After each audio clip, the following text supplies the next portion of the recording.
guys, and welcome back to my channel. If you're new here, hi, it's Keisha. I do all things commentary, rants and music, the whole flipping shebang, bitch. Before we get on to today's video, let me just give you guys the outfit details. I know you guys are so nosy and you want to know, bitch, where do you get the drip and bits and bobs and tricks and stuff from? Let me tell you, the nails are not from my fingernails. They're actually acrylic nails. I've got them really short. This is my first time ever getting short acrylic nails. Do I love her? I'm not really sure yet, but it's definitely convenient. You know the ones where like you want long acrylic nails, but you know it's just not convenient whatsoever, but you just want it. And also I had to go for white because it is a must, especially me being a dark skinned girl. Anything to make me flipping pop, I'm there. Speaking of pop, let's get onto the jewelry. So I'm not really sure where these are from, if I'm being honest with you, but because this style is so in, I feel like you can get it absolutely anywhere for decent prices, to be honest. And then the silver jewelry, and also yes, I have a what is going on ring on my wedding finger. I mean, I'm not married, no one's tied a knot with me, no one's proposed to me, bitch, but I'm married to myself. I have loyalty to myself, bitch, so why not put a wedding finger on that? Shut up! Constantly raising the bar for us all. These, I'm not really sure where they're from. I think they're from like someone's grandma's jewelry box. Scary! I'm kidding, I don't know where they're from. The braids, as you can see, the whole moment in itself, bitch, get into it. It's the ASMR for me. Eee! Oh my god, it's actually tangled. I got these braids done by Kinky Tresses _ on Instagram. Check out my Instagram. It's my recent post. You guys can see I've tagged the person. Absolutely an amazing braider. And she's also a supporter of this channel, so shout out to you, sis. And then obviously the big moment is this jersey, which says Los Angeles. God knows I've never stepped foot in the United States, let alone Los Angeles, so this is very interesting that I'm repping it, but you know what, it looks cute or whatever, so we're going with it. That's pretty much it for my OOTD. Yes, today we're going to be talking about a specific creator. The creator is called Anna Whoop. So let me put some lip gloss because if I'm about to chat shit, I need to make sure my lips are at least popping. That's the least I can do today. How's your day been so far? Oh my god, I feel like someone's gonna take me so literal and so serious. I promise you, I don't even take myself serious, so what are you doing? I'm not gonna be chatting shit. This video is more so going to be about like Anna Whoop and why I've kind of separated myself away from the channel, why I don't watch her anymore. I was a little bit indecisive, like, do I film this video, do I not? It's not because I'm a scaredy cat, because I promise you it's not even a that thing. It's just more so like whenever you go up against a big creator, because that's how a lot of people see it, right? I never view it like that. Like, I'm just stating my opinion, and the people happen to be problematic people with a bigger following than me. Do you know what I mean? That being said, as much as people can support my opinion, maybe agree with it, there is a big amount of people who just come flood my page and just say the most maddest things just for a bit of attention, or just because they feel that they have this loyalty to somebody who doesn't even know you exist. So do better. Oh, I just want to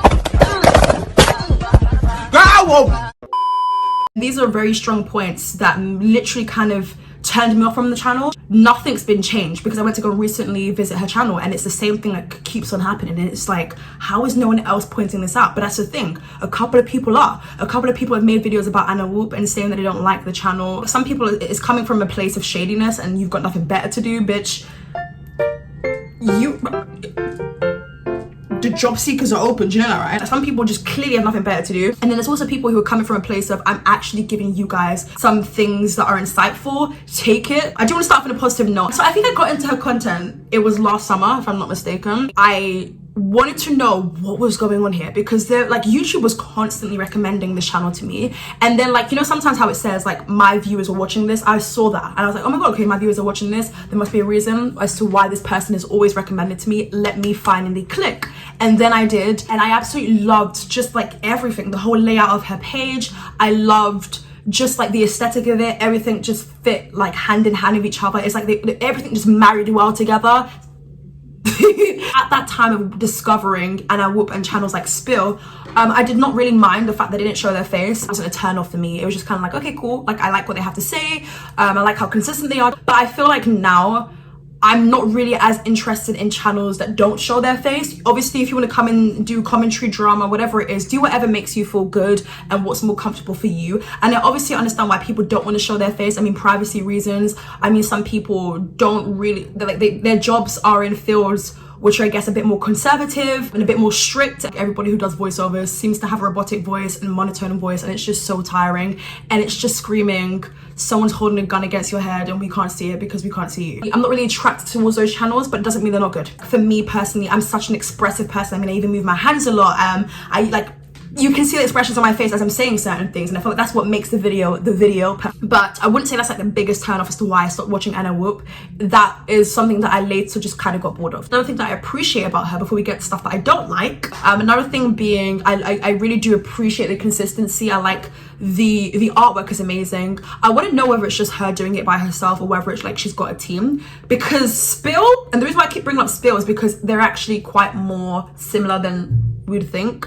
With Spill, that has to be an organization. I know a lot of people say that the person behind Spill is Morgan Adams. I just want to see your face, you know? I just want to see it, but I understand why people don't want to put it out there. So I'm not like hard on the person to like reveal your face. You know, at the end of the day, they came into this, you know, this field not wanting to show themselves. So like the least we can do is just respect them. Yeah, we've spoken about the positives. So now let's get on to the stuff and the reason why we're all here. The first thing is, it's the strong bias towards the D'Amelios. It's like you have this loyalty towards Dixie and Charlie D'Amelio that I just don't understand. And I don't know whether you think we're dumb or you think that's gone over a lot of our heads, but it hasn't. Now listen, as human beings, sometimes we just have this natural bias towards somebody, and that's completely fine. But for it to show so visibly in your content is mad. It's like a deal breaker when it comes to commentary, rants, drama videos. They just turn off for me to know that you're going to constantly defend this person in every single case, especially when this person is low-key problematic, okay? So like her constantly defending Charlie and Dixie D'Amelio, saying stuff like, oh, they can party in a pandemic. Like, leave them alone. You guys just wish you were them. Like, they're teenagers, they're having fun, they're making friends. Like, you would do the same thing.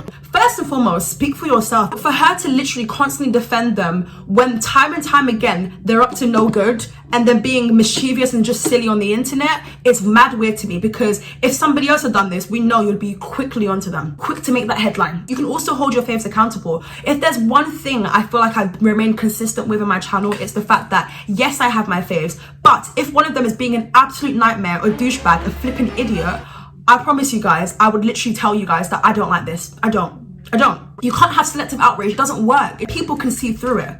And like I mentioned earlier, people were making, you know, quite similar videos to this video that I'm making today. And some people also had the same opinion that I had with this, you know, in terms of this bias that you have towards the D'Amelios. When half the time they might not even know you exist, or even if they do, it's like, okay, now what? It reminds me of like a lot of the drama channels who were in connection with these said people like Jeffree Star, James Charles, Shane Dawson, wherever it is. I'm not saying that you had this close contact with the D'Amelios.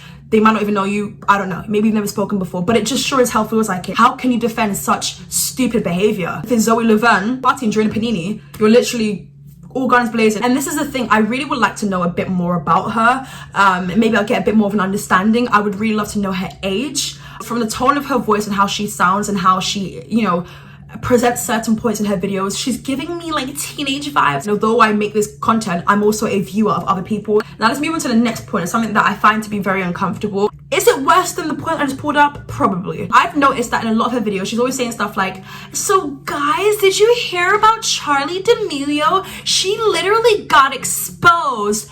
Come on, sis. This is just so cringe to me. This whole use of like the black accent, or sometimes like the African-American vernacular English, is a little bit, just a little bit annoying. It happens in every single video and it still hasn't changed. You know, when someone's trying to force something, sometimes you're using the word in the wrong context. Like, it doesn't fit, but you're trying to make it fit because you just now found out about the word and you just can't stop using it. Yes, bitch. Yes, sis. Yes. Oh my god, she's a simp. These are all words that stemmed from the black community, specifically the LGBTQ plus community, right? But we forget to constantly pull that up. And I know a lot of people use it, a lot of teenagers use it, a lot of people use it on their phone calls and that FaceTime session with that guy.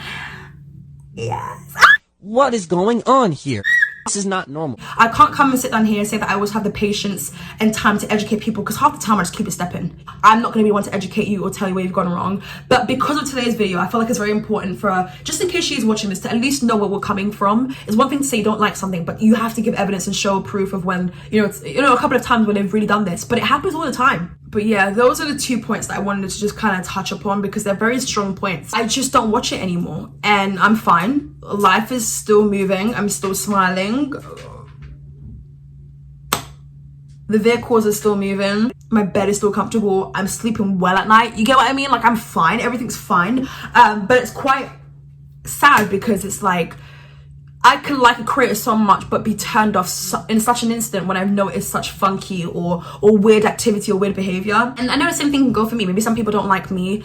Maybe people think that, you know, people think all types of things of you, and that's completely fine. I'm used to it now, and I feel like in this position she should be used to it too. But I don't like how whenever someone make a video about her, she would always be in the comment section kind of making people either like her more just because she's commented and make them feel bad for like the whole video itself, or like should be heavily sarcastic. And like, respectfully, but you can't try that with me. I don't get gassed because someone's seen a video that I made of them. You know, it wouldn't change the opinion that I have, if that makes sense. Like, I just kind of do me, keep it stepping. I just hope that she can learn from this and maybe change a few things. That's pretty much it for today's video. I've said my piece. I've said all I need to say. I'm gonna go shoot.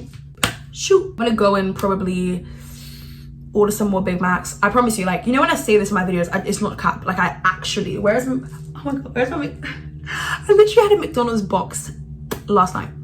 Why am I ordering food at 1 in the morning? I don't know. Am I scared when a delivery guy knocks on my door? Yes. Do I continue to do it? Yes. I want to know your thoughts and opinions down below in the comment section. I'll see you guys in my next video. Bye.